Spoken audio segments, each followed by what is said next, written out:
Welcome to the Simple Minds podcast, where we look to empower and encourage real conversation amongst men everywhere by unpacking topics on self-help, philosophy, and business.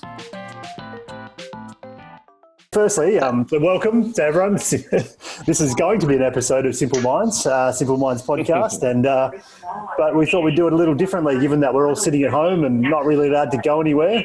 Especially Conrad, who's been quarantined for 11 days now. Day 11. I was that ahead of the curve that I checked into a hotel. In the Himalayas, obviously. All it is proof of is that you visit some dodgy places. So you've been quarantined for a while, so that's good to go. But so hopefully this audio is going to come across all right, guys, for those listening. And I can already hear the audio is absolute rubbish. If everyone watching TV in the background would just shut the fuck up, that would be useful. But here we are. So we're going to talk. We're going to talk on mindset in challenging times. It's challenging even our podcast, which sees us all sitting remotely, and we usually enjoy sitting with one another and having a drink. So we thought, given that we're doing one crazy thing using Zoom, why don't we do another crazy thing and invite some derelict members from the group? So, resurrect them from the dead. We've resurrected them from COVID-17 or whatever.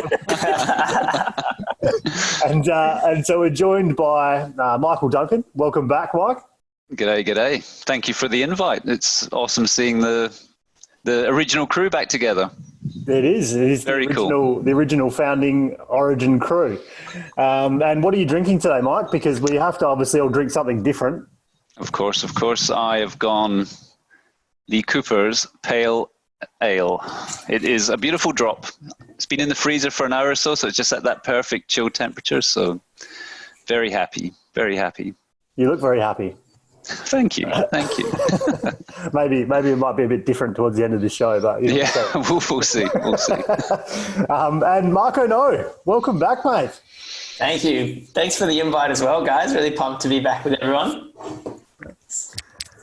It's good to have you, mate. And what are we drinking today?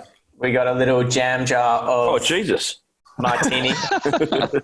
A little sweet vermouth, nice and light because I still have a bit of work to do after this, so I don't want to be getting. A little bit of booze might help the creativity, but probably not too much. Very good. Very good. And I don't have a lot of desk space here. Desk space. You don't need any desk space, mate. You already take up enough room as it is. On this mountaintop. So welcome, Conrad. Yeah, we got to you, mate. Don't worry. Cheers. Kanye. Cheers. Kanye West. Back in the West after his extraordinary travels and isolation in fancy 5-star hotels. Oh, it's been fun. Yeah. So welcome back. And Cheers. You're on the Chardonnay. Feels like the Beatles here, guys. The Beatles resurrection tour. So Jackson, or the Brady Bunch. Jackson Mewes reckons you're looking fire there, Conrad. So I'm not really sure what that means. But He's my fan base. Don't be hitting my fan base. I'll leave that for you and Jackson to talk to later.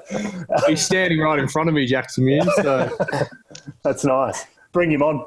Jackson. Well, welcome, Hato. I've seen you pop to the front of the screen, so good to see you've got your audio working. We're only 17 minutes delayed because you couldn't get your audio working. Oh, you know. No, we don't. I know. You know what? What? Are you in your granddad's shed or what's going on? No, I was just waiting for Conrad to talk over me because that's what the normal sort of thing happens when we're recording. So I was just waiting for him to come in over the top. He does. And JB. Good afternoon. Good evening. What's up? What, mate, are you dialing in from Thailand or something? You sound a bit like you're on a call centre. Oh, am I? Yeah, it's the call centre out the back there and the other office. No, not that. Just the audio sounds terrible. Apple won't really? That, but yeah. You sound like you're... shitty AirPods. Yeah, well, they're not that shitty. Anyway, So, lads, we have the original crew together, and today we are going to attempt to discuss. We're pretty good at talking over each other and all these things, so we'll see how it goes. But we're going to attempt to discuss mindset in challenging times. So, obviously, there's a lot going on in the world at the moment, and this whole COVID-19 saga. And then everything that's going on in people's economies and health and personal worlds are being turned upside down. So I'm going to attempt. Sorry? Wasn't me. Who is that mystery person came in there? Was that Travis? Okay. Anyway, so the world's being turned upside down now. So, Haydo, why don't you tell us how we should deal with that? More Carlton draws. Only by the caseful, though. No, they're putting restrictions on that, which is probably a good thing because they're starting to buy the what's called supermarkets and the bottlers out. World turning upside down. Shit, how do we deal with that? Well, it's a many factor question. I think one thing that I would probably suggest is surround yourself in good people. Definitely have a proximity around you that you can lean on, but make sure you're 1.5 metres away from them at all times. Or 4 metres squared if you're indoors. That's a long lean, mate, but lucky you're tall enough. So rather than throw you under the bus, I mean, why don't you let us know what's going on in your world a little bit, rather than just asking you to drop some worldly advice. Where are you at? How have obviously you're running a couple of businesses at the moment, and you've got a young family. What's going on in your world, and what are you seeing happen, and what are you doing to, I guess, stay sane and keep moving forward in the world at the moment? Yeah, so photo and video wise, we've been hit pretty hard. We do a lot of events and so a lot of advertising, and so those are the first two things that have sort of gone in the last 2 weeks. I reckon I had maybe 35 jobs cancelled over the next 2 or 3 months, which is pretty big. So in terms of that, however, we have pivoted a little bit because a lot of people want to get online. We've managed to kind of pitch to our existing client base on, filming, workshops and that sort of stuff and getting that online. So for video wise, so there's a bit of silver lining in that. The pewter business, the manufacturing business, that's where I clearly am today. It just has stopped. So we normally get sort of 5 or 6 inquiries a day, fair bit of website action. Haven't had anything for about 10 days. Did a lot of forecasting in the last couple of days until probably the end of May and June. Tough decisions, had to lay off one staff member, probably full-time, and the other one's unpaid leave. We'll be able to carry one through, and that's my manufacturing guy. And obviously I won't take anything from there. That filters on through to, life and, young family and surviving that way. You just got to live below your means, and we really stripped back. We live pretty simply anyway, but even going even more simply just for that reason. But yeah, definitely impacted myself a lot in the last 2 or 3 weeks, business-wise. Had a few days there that were pretty shitty, not going to lie. But, proximity around me is pretty good, and that enabled me to kind of rebound, especially towards you guys, and sort of think about a few ideas and sort of how I can kind of get through it and that sort of stuff. So that certainly helped me.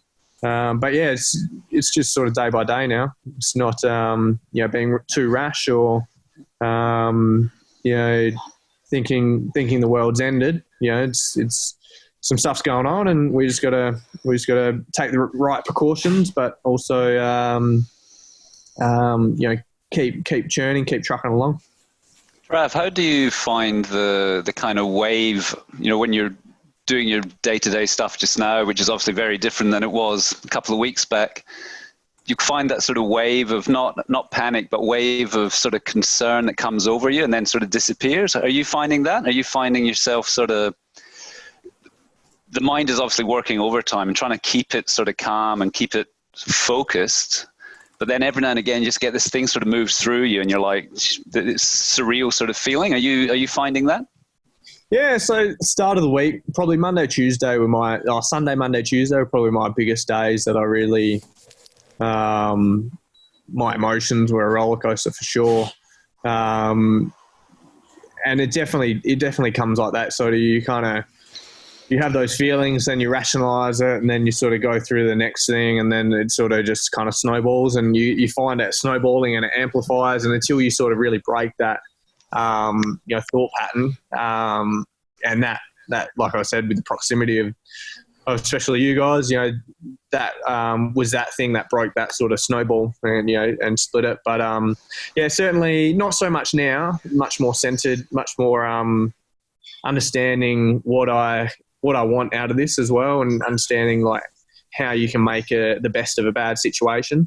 Probably the thing that played on my mind was that like when you employ people, and I know a lot of people are in this situation, is that when you employ people, you really take their lives in account for yourself. Like you worry about their kids going to school and them having a roof over their head and them being able to pay their bills and that sort of stuff. And for me, like business and life and that sort of stuff, it all comes and goes. But the element of that human part, that really was the part that affected me the most. That part, where you have to lay someone off, and then the chain reaction of that they can't actually provide for their family, and that's like one of the big things for me is being able to provide for my family. Like, how is that going to affect that person? And that really is the thing that probably hits me the most and took me the longest to understand and sort of process through, for sure. Yeah, are you doing anything differently, Trav? You just going through your normal day, or is it, are you doing anything to stop the emotional roller coaster? Just talking to people more so. Communication. The more you bottle it up, the more it becomes, bigger than what it needs to be. Talk to my wife Ashby heaps. Sunday, Monday, I really bottled everything up, and that's why it sort of really bubbled to Tuesday. Tuesday was a pretty shitty day, but then as soon as I started communicating everything, and I know I reached out to you, Conrad. JB, Justin, he actually was reaching out to me. He kind of had a sense of what was going on, and I've been talking to him a lot. So it's funny, just that communication. You just got to talk to people. The more you say it, the less it feels like a big issue. The less times, your insides does funny things when you kind of, just hold it inside. So that's probably the only thing is really the communication part. I think at this stage you're about the only one of this group that's had to let staff go, right? So, tough work, mate. Yeah, it's not something, but you know what? What's the stat? I'm going to butcher the stat, but there's some crazy stat: 2.6 million people that have been let go in the last 2 weeks or something across Australia. It's astronomical. I mean, they're talking about near on 10% plus being unemployed. So it's massive numbers when you look at the productivity impact. Yeah, which is pretty crazy, but yeah. So, that's kind of how I've dealt with it in the last few days. This week's been a bit of a roller coaster, and you live and you learn. And I think it's going to get, like, we live in Australia. Pretty amazing country, really.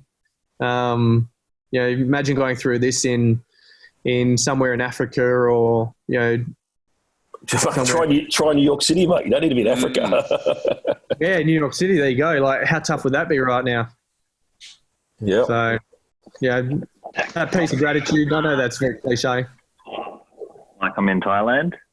Yeah, JB and Matt, you guys have moved offices back to home, yeah? I was just going to ask more on like the thread with Trav is how much has like work leading, like in the good, I guess you can call it the good times. I wouldn't say it was necessarily like the good times, but we're heading into what's going to be very interesting times. And I'm talking from my experience where going through this is, and I was even talking with the team today of just how grateful I am of going through the non-sexy stuff over the last 12 months. How much do you think that's played a part in assisting where you're at the moment? Because I know you're quite methodical and have done a lot of that kind of prep work that I think a lot of people probably take for granted. It's a slap in the face, really, isn't it? Like, you can always be better at what you're doing. Change probably needed to happen a little bit earlier than what we've done here, but sort of forced my hand to change.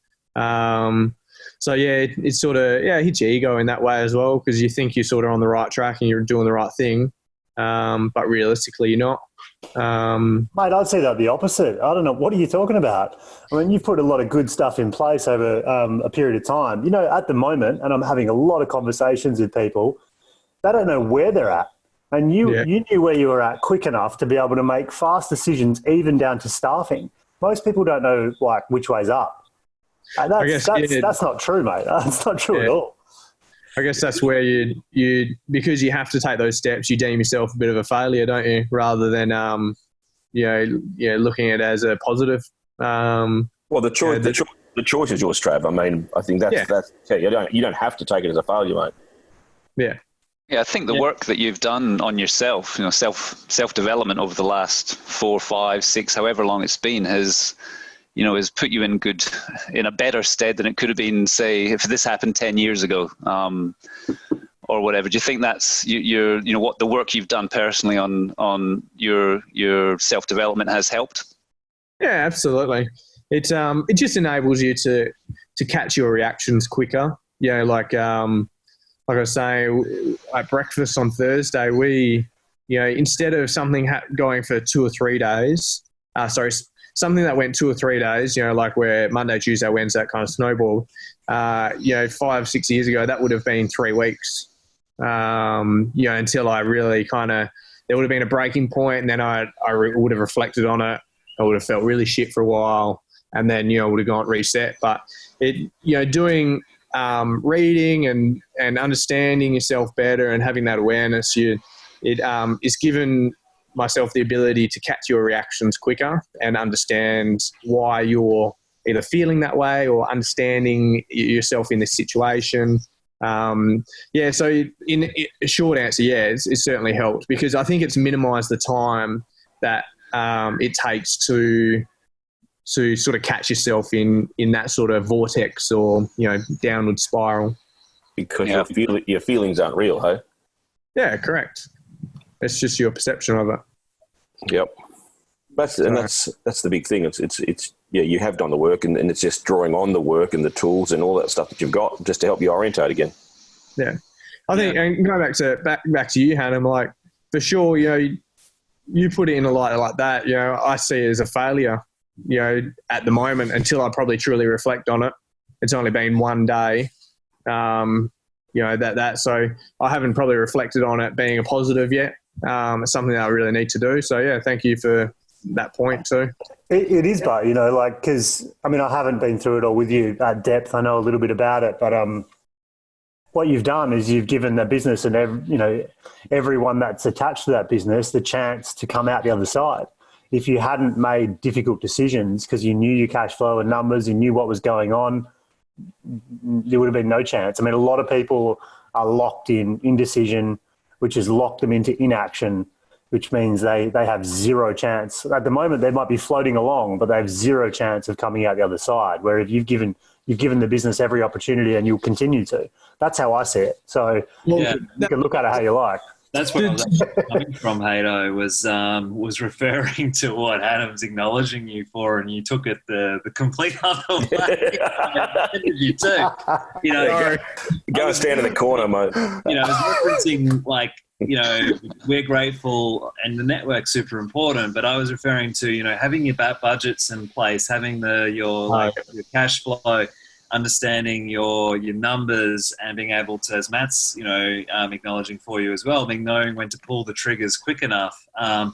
Me personally going through that work and the personal development work as well is powerful. But like Matt said, I think, if this situation happened to me at the same time last year, it would have been a mess. But, but because, I wanted to acknowledge, having those things in place, because a lot of people don't. And so you don't know when to pull the trigger and to make a tough decision on, say, sacrificing something small for the greater good. And it's hard when you're in the vortex of what's going on like that Sunday through to Monday, it's hard to really see things for what they are, because you're just you're in your shit, and we know that very well.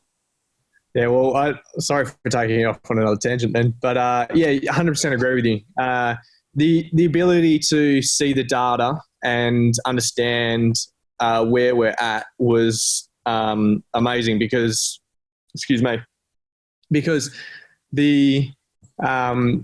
for me, the thing was the business is better to survive this and then have the ability to thrive and then give those jobs back to people or to those people or to other people, rather than go another 6 weeks and then get into tremendous debt and then not survive and then not have the ability to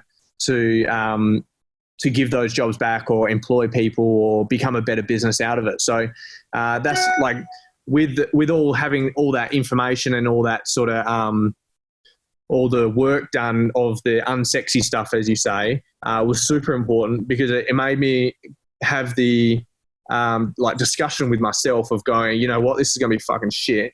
But in the long run, it's better for the business, because then the business can thrive later on too, because it's better to survive this and then not. So 100%. I think the numbers are sexy anyway, mate. You're a numbers man. So, thanks, Hayder. I mean, it's really clearly your markets has dried up on you. There's nothing much going on, but what's so obvious at the moment, well, what I'm observing at the moment in the world is there's so many different positions people are in. A lot of people literally have dried up with their income. Some people are as normal, thriving, growing, depending on what industries they're serving, what locations, what businesses. So I'll throw to you, JB, because apart from the audio, which is going to sound awful, apart from hey, Matt, just quickly, because we got Marco that's got to go too. Can we? Yeah, I know. It's all right, mate. I can manage this call. I got it. All right. He's got 25. I got it. Relax, Mr. 8. Now, JB, I just wanted to flip to the other side, right? So, how are you working on your mindset? How are you perceiving and working through a situation where the world is generally running scared in a lot of ways, yet you are effectively maintaining what you're doing and, if anything, growing a little bit, because I know you've closed a few deals and there's some exciting things going on. So how are you managing that razor's edge or tightrope, so to speak? Regardless, it's been a super interesting week. Even myself, as you've acknowledged, we've signed some deals this week.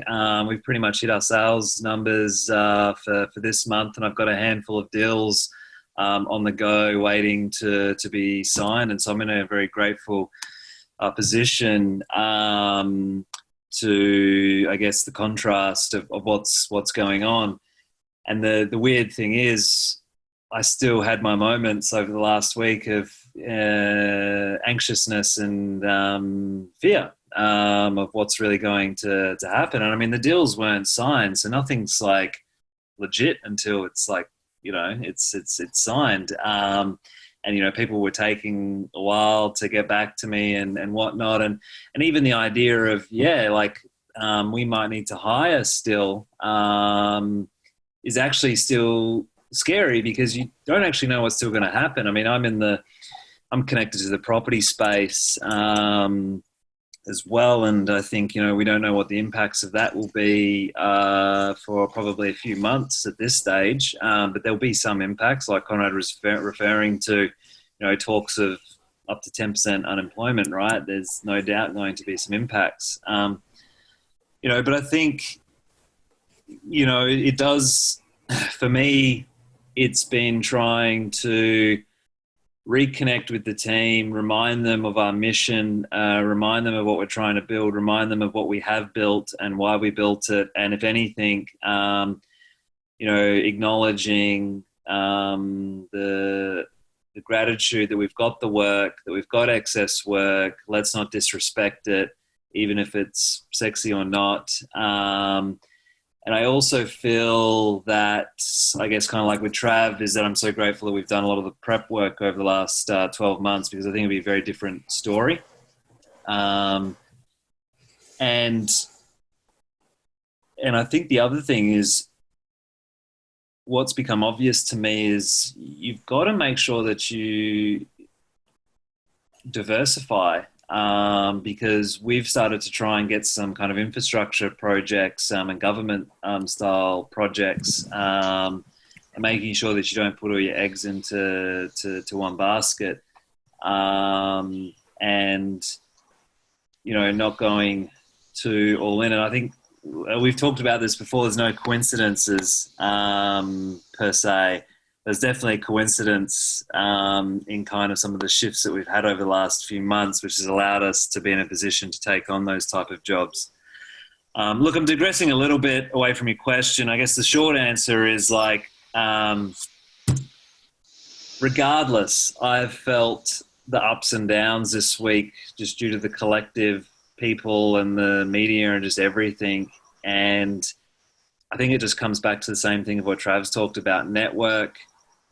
I'm so grateful for the unsexy prep work that I've done over the last 12 months, and not sitting in the shit and acknowledging. And I think Hato did a really good point of don't ignore what's going on. And I've been guilty over the years of ignoring my feelings, and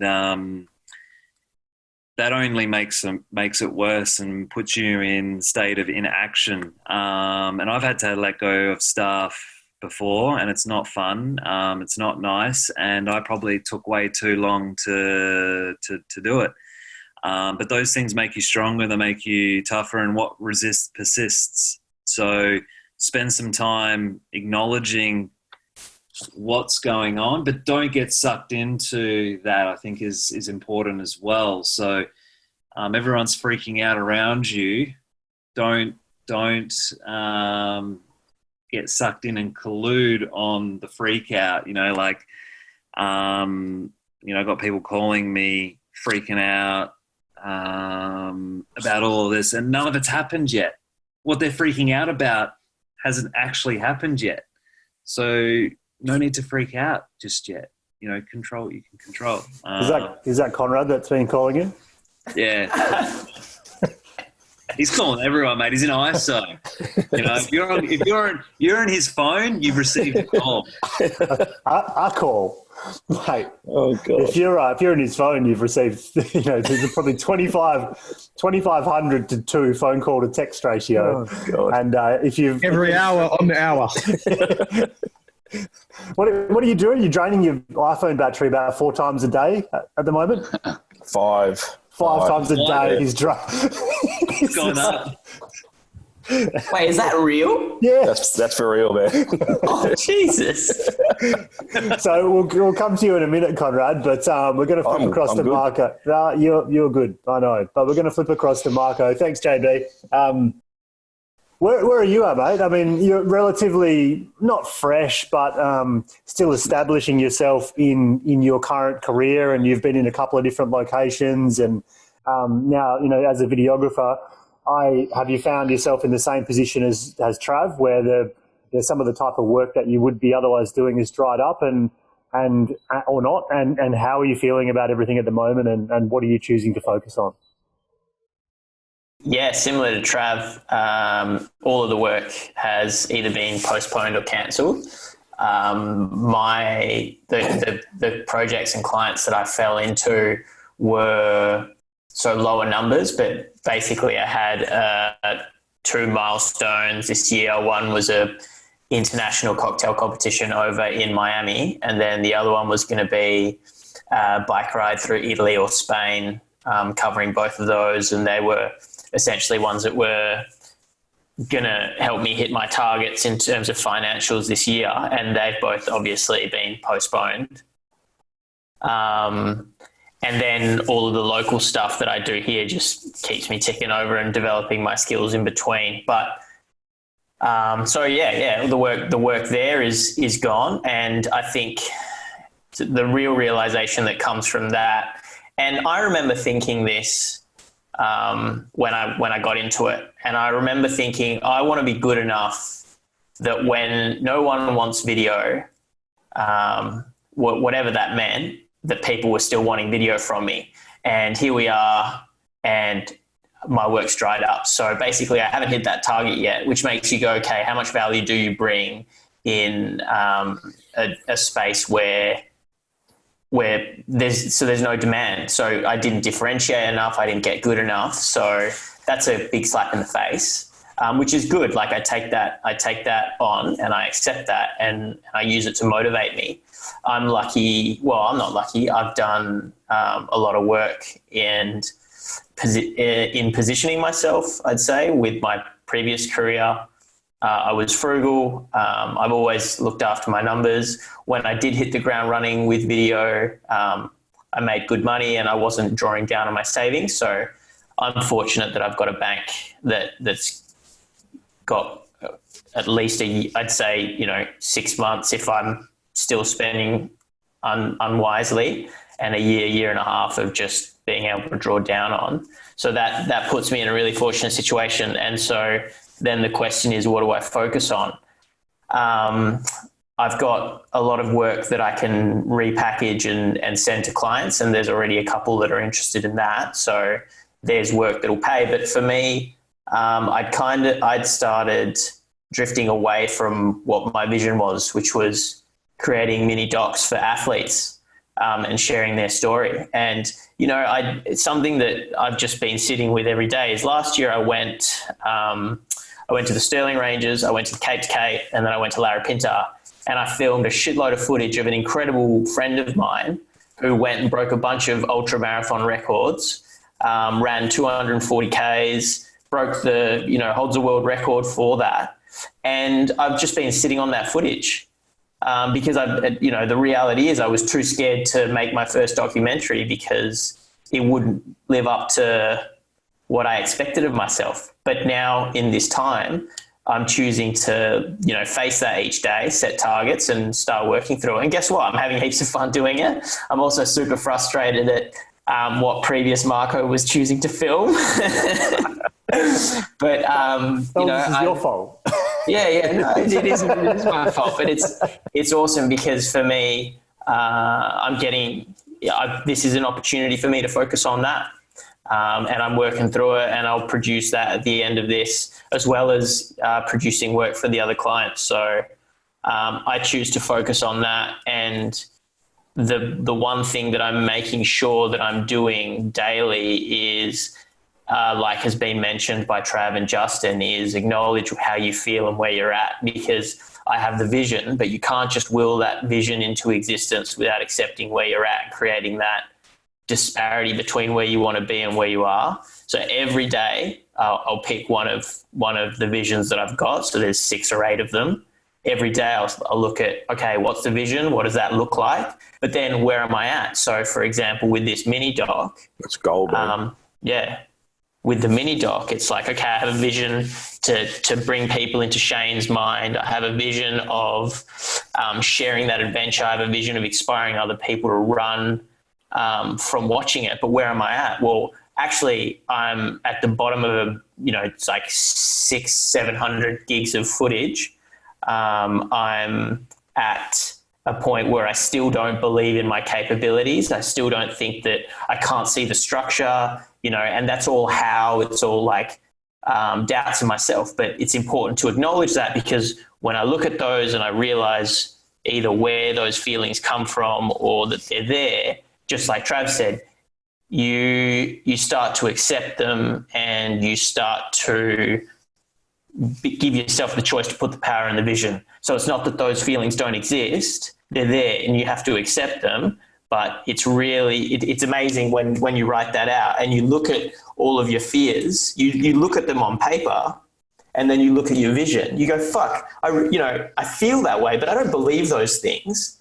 And it just takes the power away and then you just get going on that. So I'm applying that to, 6 to 8 sort of things each morning. Isn't that super interesting how the one resource that we often all complain about, as long as we stay healthy at the moment, we've all got a bit more of it, or we're going to have a bit more of it, being time.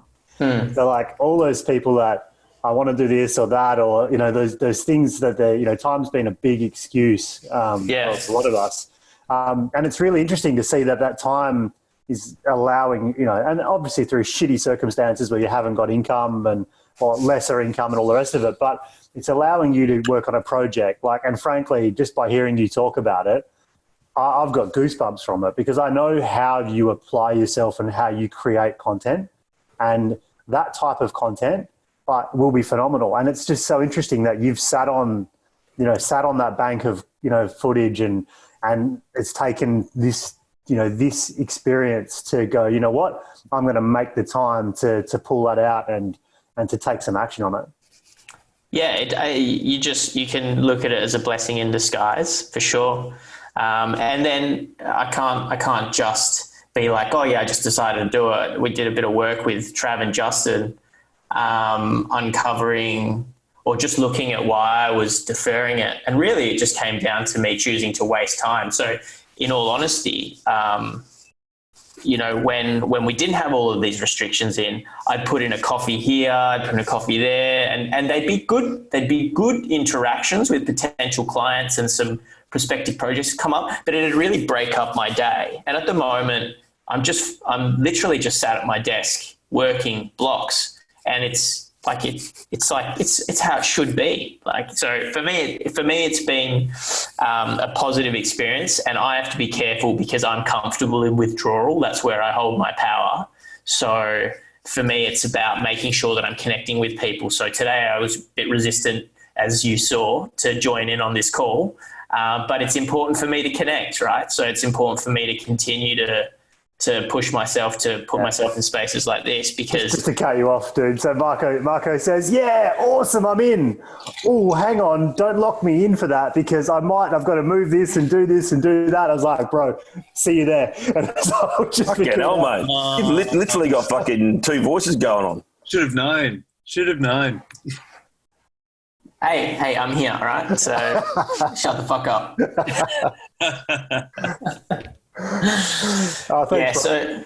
Thank you. Hey, Marco, you got any tips for any other sole practitioners out there? That's a very broad question. What are you going for? Oh, just saying, have you got anything that's helping you keep focused? I know you said that you've got those little micro routines going, and obviously your power play is to withdraw. So 1-2 things that you're doing to achieve shit every day. I mean, is there anything that you think anybody else might get some value out of? Because there's a lot of solopreneurs out there. Well, in terms of little routines and stuff that I'm doing, I'm actually finding heaps of benefit from setting my ideal day the night before. So before I go to sleep, I'll set what I want to get done tomorrow. And they obviously tie into the things that I want to achieve from those decisions that I've worked on. But I set an ideal day at the end. And I was actually thinking about it, and I set it at the end of the day. And I was thinking about it on my run today. The difference between me setting an ideal day at the start of my day and at the end of the previous day is I feel like at the start of the day, you're just essentially overly ambitious. You set all of these things that you want to do and you'll end up hitting 60 to 80% of them. You might hit them on a rare day 100%, but you don't normally hit them off. But at the end of the day, I really look at, well, what is it that I want to do tomorrow, and kind of sit in that, well, this is how tired I am from having gotten those things done today space. So that's one that's really helping. But the other one is this has, I don't think this has anything to do with solopreneurs or anything. There's just, for me, heaps and heaps and heaps of gold coming out of always asking myself the question, what's coming up for you, and what does it mean for you? Where's that coming from? Because everything is a reaction unless you're holding an end result. And I'm trying to hold end results with like my housemate in the morning when I have a conversation in the kitchen, and I fall into my own shit. So what are you trying to achieve with everything? And that's just forcing me to think about, okay, if this is an emotion that's coming up, if it's probably a reaction, where's that coming from? And then managing to bring myself into a space of self-reflection. So like, yeah, I just don't feel like there's an advice for solopreneurs that can just be broadly shared like that. But that's what I've been doing lately. Hey, what I'm observing, like Marco, from what you're sharing as well, and something I reflected on to kind of offer some assistance to Conrad's question is, if you summarize what you're saying, is like focus on what you can control. And in the times like this, when there's so much uncertainty of what's actually going to happen, is turn your focus to what you can control. And all I'm hearing from you sharing now is essentially that, like what am I going to create, and what am I going to do? And that sitting in that space the night before is pretty powerful. Personally, I've been doing it in the morning. I like what you're suggesting. But I mean, how would you, what would you say to, like, I guess, kind of focusing on what you can control? Yeah. I actually had this reflection a couple of days ago. I was reading a book called Secrets of Natural Success, and there was a phrase in there that said something about, and it's actually something that I disagreed with. It was something about it was something about admiring being powerful, or making being powerful the end objective. You need to be a powerful, where's the power, this and that and the other. And Justin, you were just saying focus on what you can control. The nuance for me that ties into this, disagreeing that the focus should be to be powerful. Focus on what you want to create. Focus on what you want to create, not to be, because when I looked at, do I want to be powerful? That's an adjective. I don't want to be an adjective. I want to be creating what I want to make, and I want to be heading to where I'm going. So that's beautiful, man. That's the goal. Yeah. So there is a nuance in terms of focus on what you control. Yeah, I think focus on accepting that you can't control everything is one big thing. Focus on, of course, focus on the things you can control. And another really powerful thing that's been coming into my head a lot. Focus on accepting that you might actually fail. That's fucked up. Like, that's true. That you might actually fail, because we've been taught recently that our brain will process accepting failure and actual failure in the same way. So, we're talking about looking at feelings and trying to accept things. Spend time in the things might actually fail, and then just look at that and sit in that. And I've been doing that as well. Focus on what you can control. I think I just went on a bit of a tangent there, but they're just bringing things up that like in the last, say, week or 2 weeks since, this course that we all went and did, just been doing a bit of reflection, that's just helping me, I don't know, stay grounded, or stay out of as much as I can out of reaction. And I guarantee you I'm in my pattern right now, but I'm still holding an end result of sharing what comes to me. So Awesome, man. Well, yeah, thanks for joining us again. And there's, you know how the format works, mate. Yeah. It never goes along with the format. Yeah. Marco. Yeah, Dunk. Go ahead. Can I ask I don't want to be an adjective. Can we use that as an official Marco No quote? Yeah. I already printed the actually, Dunk. Yeah, exactly. Yeah. For sure. Let's do that. I don't want to be an adjective. Let's put that on some t-shirts and brand them Simple Minds Podcast. What do you want to be? A verb, a noun?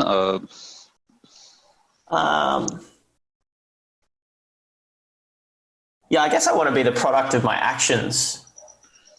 And I think how I just came to that answer was back calculating what I said in the first place, which is I just want to create what I want to create, right? So whether it's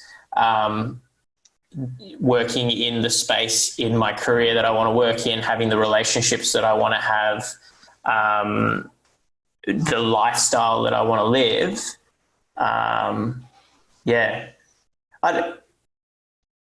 that's a tough question, Don.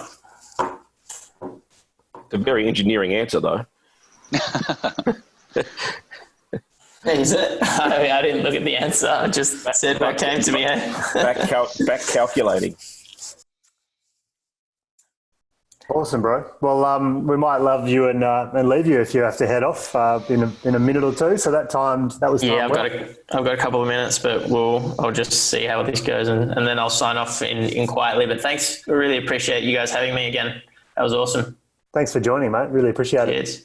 Yeah, good job there. It was awesome. So do we want to dig into Conrad or Duncan? To do a poll? Paper, rock, scissors. Live. Rock, paper. I'll just let's have an uncomfortable pause and see who talks first. Ooh. We're both outside. That's you, Duncan. Justin again. I'm doing good, and yeah, thanks, guys. It's really awesome to be back on the Simple Minds podcast with you guys. Been a nostalgia. I've had an interesting week. It's been building up over a few weeks. I was meant to be in the US, or just getting back from the US on the 25th, I think it is.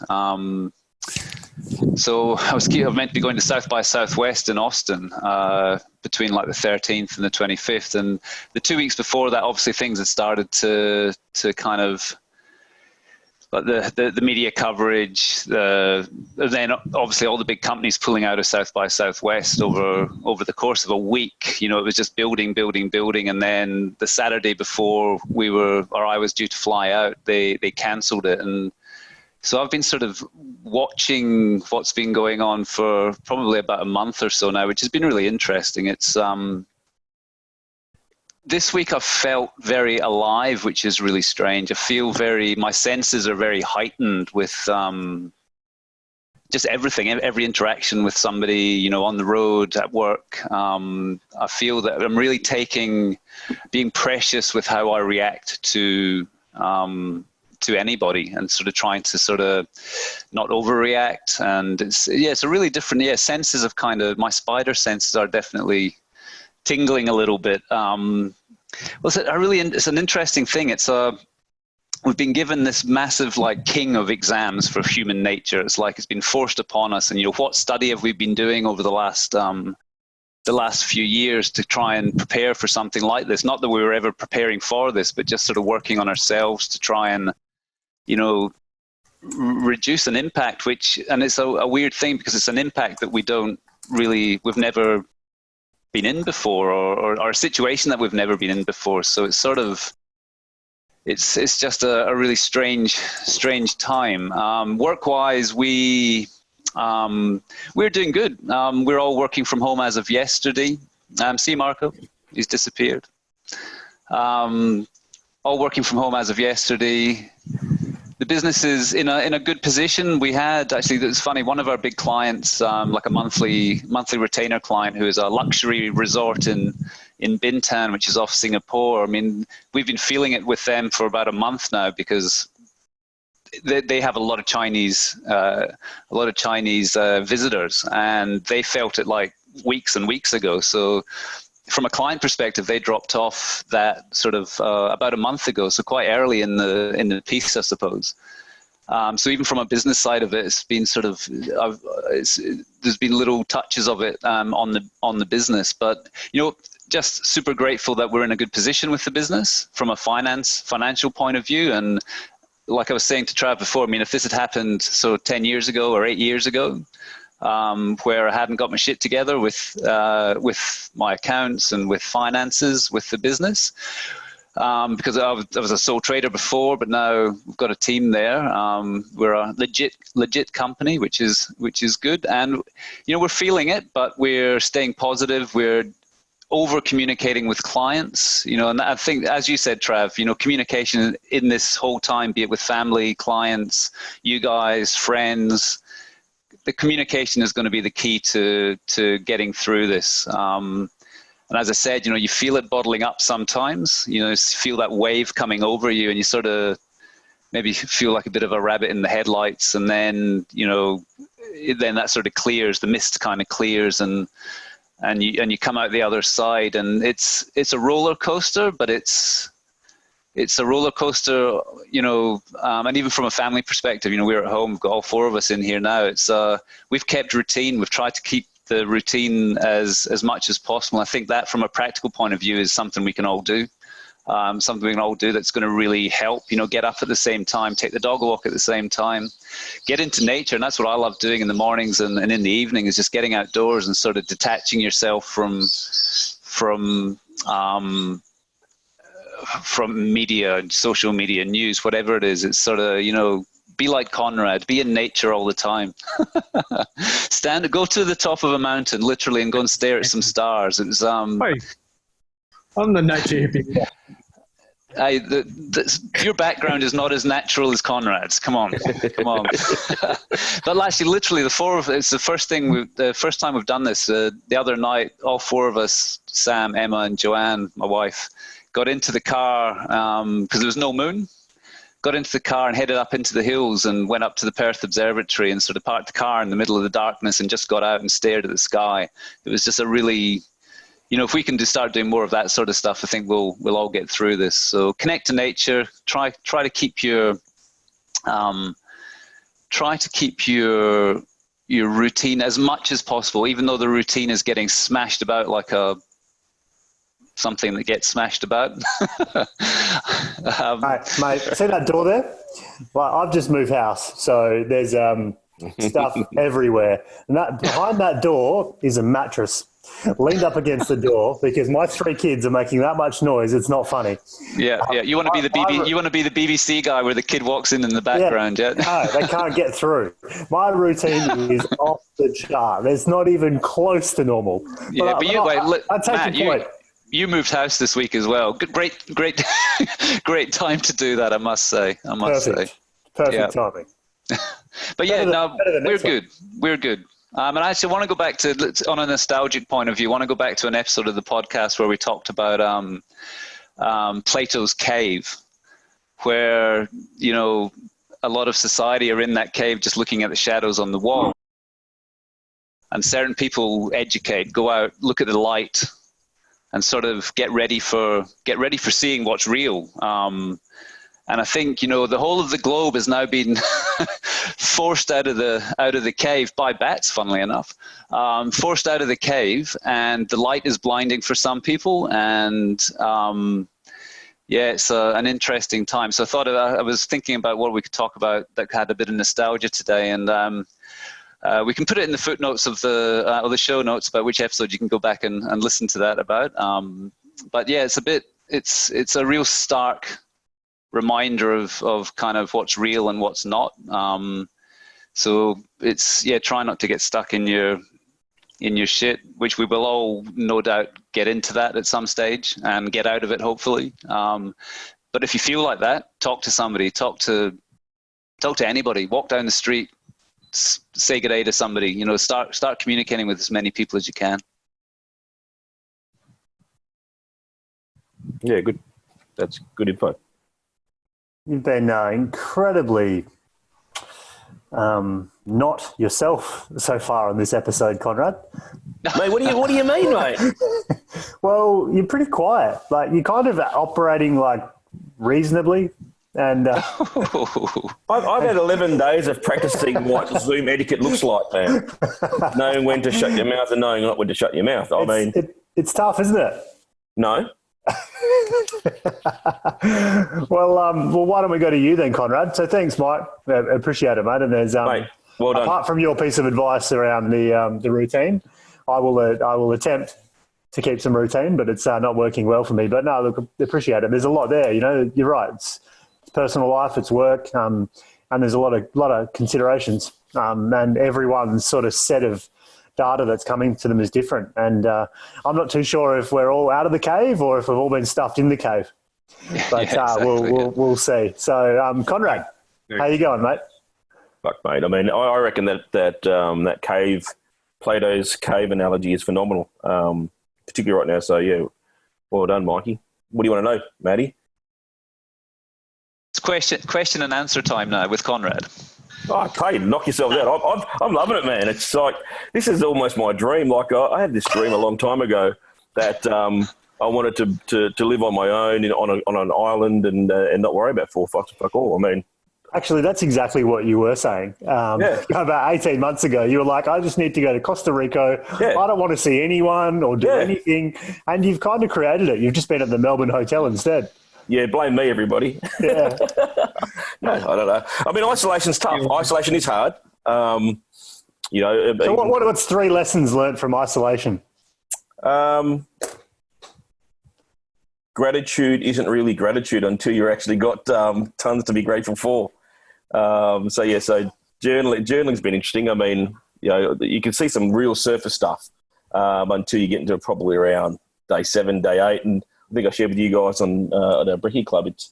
I think it got to be emotionally fatiguing. I wasn't crying really, but you just felt the weight of, I'd say, everything that you're connected to. So obviously I've got a business and I've got family and I've got friends and, you know, attached to basketball clubs and players and all that type of stuff. You just feel that.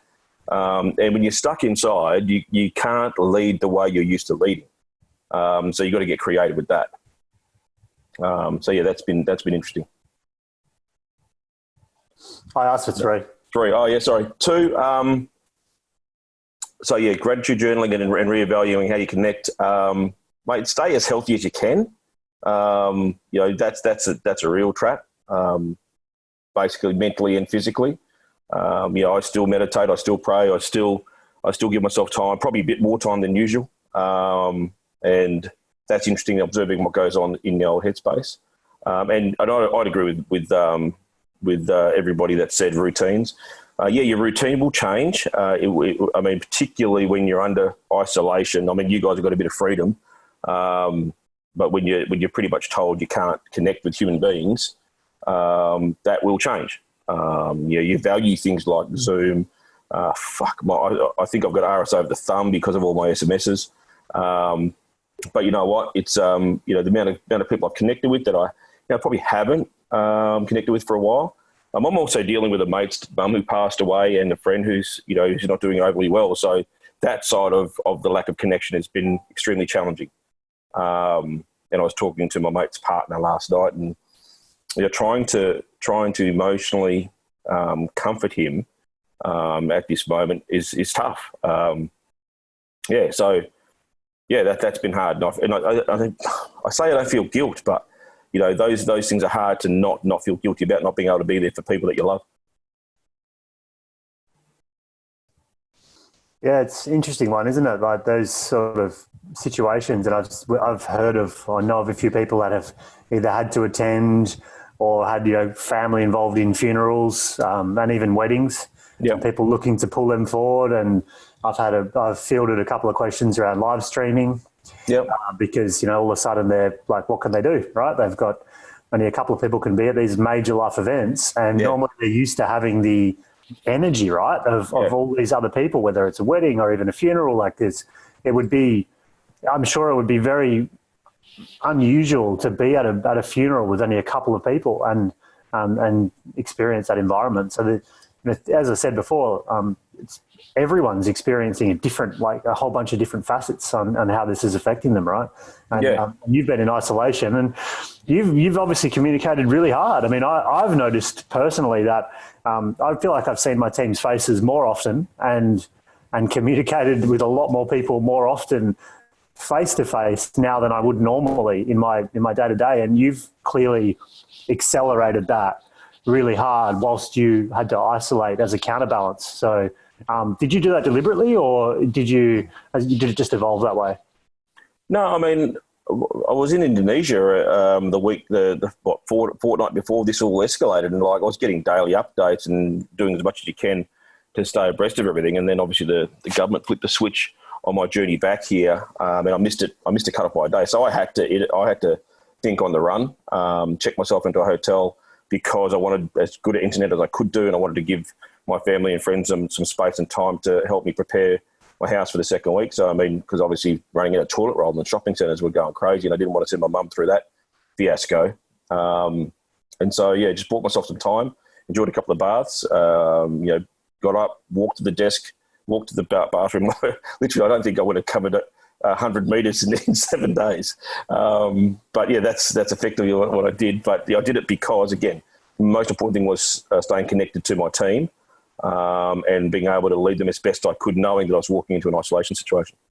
What about exercise? How did you handle movement and sort of keeping the body going over the last week or so? To the bed, mate. Yeah. Run a marathon. I did stuff that I hate doing, right? I did stretches, I did lunges, I did things that you can do in a real confined space. I didn't have a lot of space. Mentally was... Physically is one thing. Mentally is a whole other scenario, right? And I like to pride myself on my mental state. But that is a real intriguing space. And again, I hope you guys don't get to experience this. But like I said to my mum this morning, I mean, people get solitary confinement for fucking up in jail. So, you can tell. I mean, not that I'm solitary confinement because obviously got access to technology and stuff. But I mean, that human and cigars getting dropped off and bottles of whiskey and room service and a nice bath, and it's a hard life, isn't it? Like all of you guys have got people around you, right? And the reality is that's what human beings need. They need the connection, and they need the tangible connection. And we can improvise as much as we can, and don't worry, you will and you do, but you do need to value the human-to-human connection. I think if you've forgotten about that over your years of being an ungrateful human, believe you me, that is the singular most important thing that you should reevaluate. What are you laughing for, mate? I'm loving it, Mike. It's like Charlie Chaplin meme. He's moving around. The sun's in my eyes. No, it was cloudy before. Now the sun's go. It's going to be a beautiful sunset, hopefully. So sunburn on the head. Hey, enough of that. Thank you. I think it's really bright for a cave, mate. I think it's really important to understand that the five of us and the Wandering Six. It's great to hear that you guys are all in great spaces. Obviously, there's a lot of people that aren't, and your social media feeds and your news reports will show you a lot of people that are doing it tough. Largely on an emotional basis, and obviously losing their work on a material or physical basis. And I guess I'd be interested to go around the room or the screen and talk about one thing that you guys can do. And I mean, Maddie, you can obviously start because you're the host and you haven't had much mic time. One thing that you can do? Well, one thing that, for those people that are really struggling, mate, I mean, there is that component to this pandemic, this crisis, and every crisis creates an opportunity, right? And the pundits out there say never waste a great crisis. So what have you learned? What are you learning? What would you like to pass on to somebody? Yeah, look, I mean, my situation's a bit more similar to where Justin's at. We've worked really hard and rallied as a team and spent a lot of time talking about how we can try and thrive through this situation and what that might look like, as opposed to just surviving if we even get to survive. And and we've been very lucky at this point. We've got a relatively stable client base, which is relative to the size of businesses they happen to be. It's relative to the industries they happen to be in. And at this current point in time, business is reasonable. We've obviously had our hiccups from shifting the whole team home and making those adjustments accordingly. But they're only minor things, right? They're and I guess to your point, and similar to a comment Jason Bourne, similar to a comment Justin made before. I don't think I've ever actually slipped up with that, but there you go. Real. Oh, real. I don't think I've ever said that, but similar to Jason over here, similar to JB, which is, I think, what I was saying. Can you stop drinking, buddy?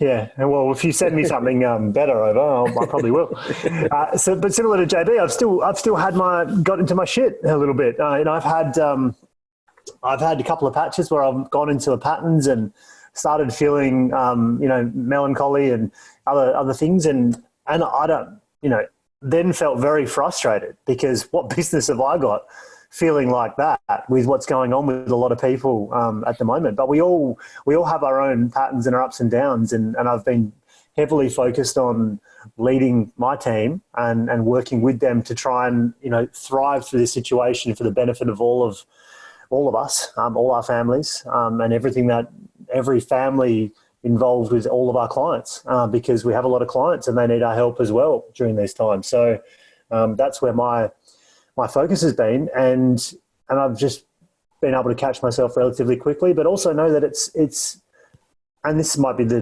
the devil's advocate side of me. It's also a house of cards.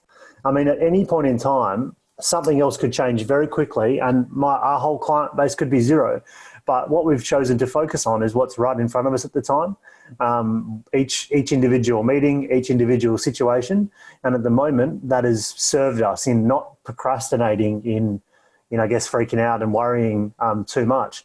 Have I felt and we felt fearful? Sure. Have we felt some of the burdens of some of our clients being launched upon us, like in them trying to offload some of their energy, and rightfully so? That's just where they're at. We have, but we don't. We're trying not to take that on board, trying to just understand and be present in every situation. And as far as the people that are in pain, I mean, I sent a message to a friend last night who vented a little bit online, and he's a pilot and has been for a long time, and he's managed to get himself into one of the major carriers only the last few years, and he sort of finally got himself to where he wanted to be, and within 24 hours of being in lockdown, he's also made redundant, and he's sitting there at a park with his son, who starts crying again because his son realizes that they're probably going to have to move again, which is something they've done a lot to help, his journey. And what I just thought initially was, there's so many people in that position, or in similar positions now, where everything they've worked for is currently zero. It doesn't mean it will stay there, but at the moment, that it appears that as though hope could be lost for a lot of people. So it's not lost, but I can empathise that that's what they would be feeling. And again, I just think it comes back to the same point, just controlling what you can control. If that means that you've now got some time at home with the kids, do your best job at being present with them and enjoying that time.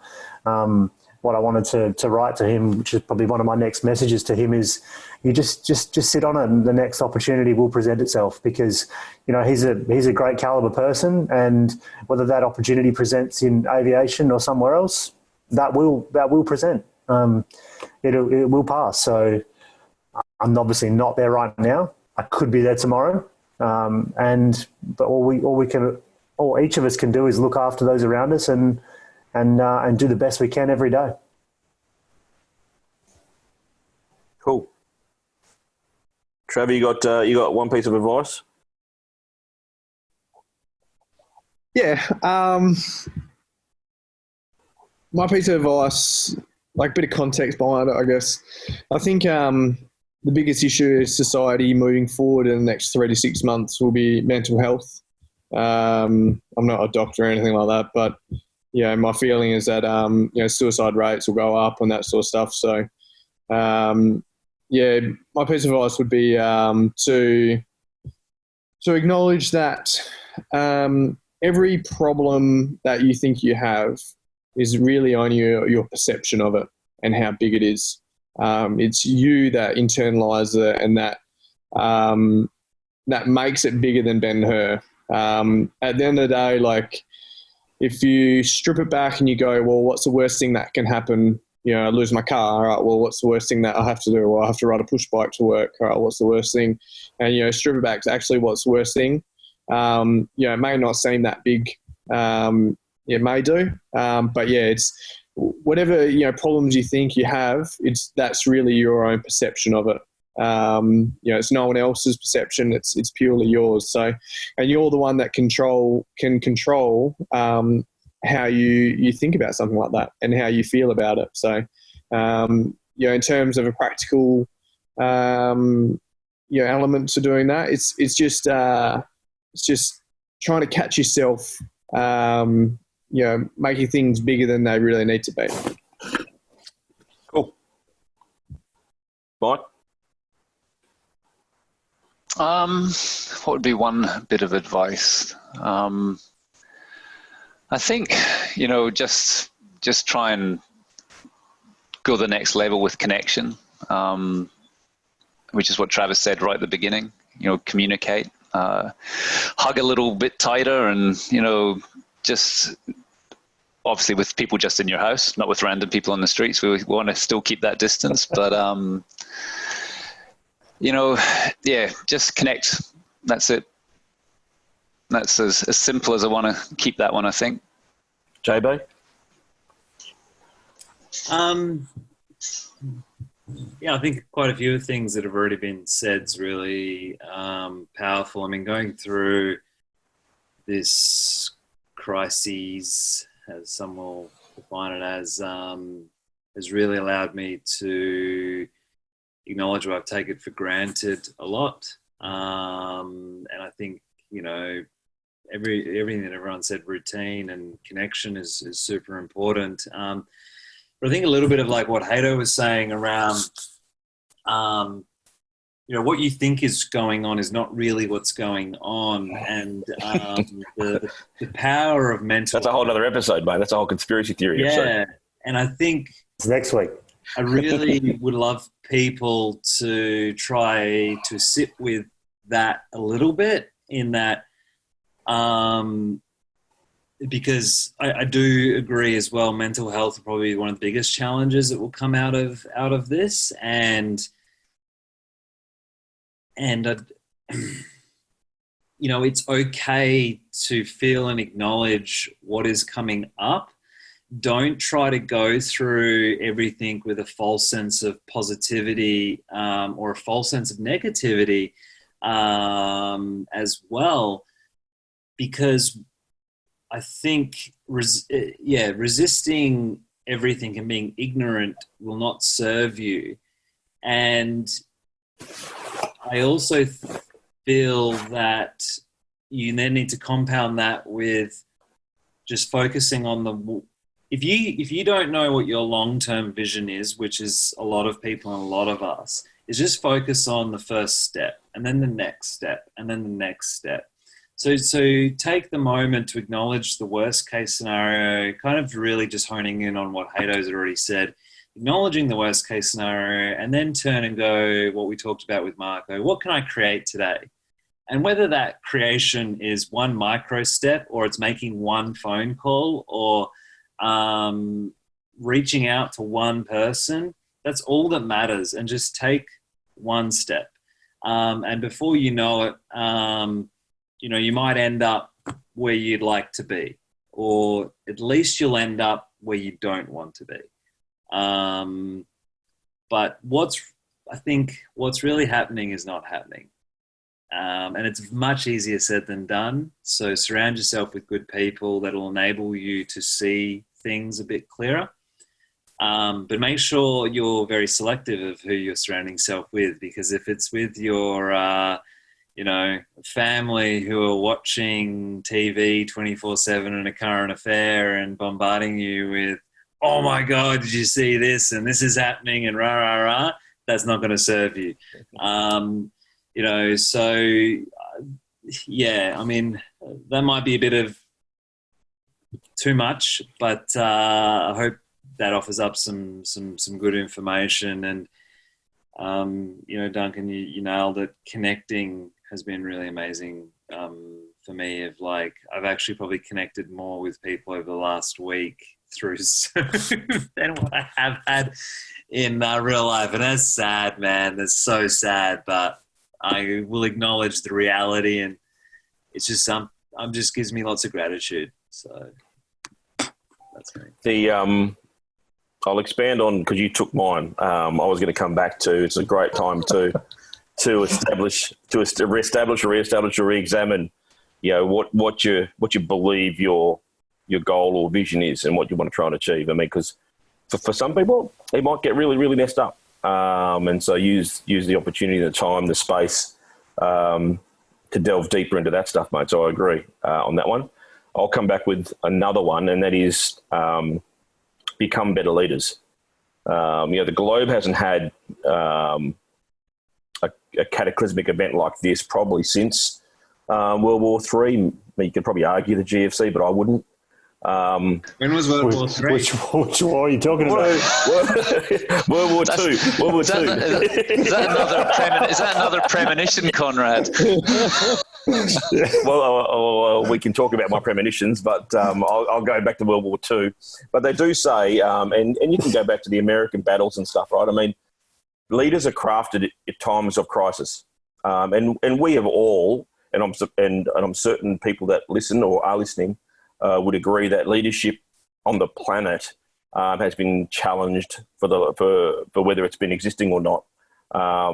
And I think through times like this, leadership grows and can be cultivated in our youth, in our peers, and obviously in ourselves. And I think every single person has got an obligation to lead themselves, let alone the ability to influence and impact and lead people around them. And I think if people are up to the challenge, then becoming better leaders through this time, which includes connecting, which includes obviously communication, which includes getting shit done, holding yourself and holding your structure, because what do we know about structure? Structure neutralizes chaos. The more stuff we do like that and acknowledge that that's what we're doing, then the end result will be, a masterpiece, and that is creating better leaders. And I think I can't help but think that this opportunity exists for the world on that level. That's great, man. Well, I think we'll wrap it up for today, but it looks like we might be doing a few of these. So might have to send some microphones to everyone's house and play the game. But look, I thank you for taking over the back half of that hosting, Conrad. You told me to. It's a show. And I also would like to just get a photo of all the little plastic army men you've got all over your kitchen table, which clearly you're currently running World War III in isolation. So if you can send through the... That's a whole other episode, mate, because I think there's something else going on too. We'll talk conspiracy theories later. But gents, it's been a lot of fun, and hopefully it looks like we've had a couple of people reach out to us on Facebook as well. And if we're going to record this way, we may as well chuck a few live. So hope everyone's enjoyed it, and hope you guys enjoyed it. And thank you for a reappearance, Mr. Duncan. No, thank you very much for thinking of me. Definitely. You were my first thought when I saw COVID-19. Yeah, let's get that piss back on. I'll take a little while to sort of digest that one, I think. Good. No, thanks for joining us, and gents, thanks very much, and bye for everyone, and we'll catch you next week. See you later. Thanks everyone for joining. See ya. Hey guys, thank you. Thanks for listening to the Simple Minds podcast. If you like our show and want to know more, then check out our website at simplemindspodcast.com. If you like, you can even leave us a review on Apple Podcasts or share this episode with a friend. The Simple Minds podcast is also on Facebook, Insta, and for those that like to keep things formal, LinkedIn. So follow us there if you want to keep up with the latest updates from the show. See you next week.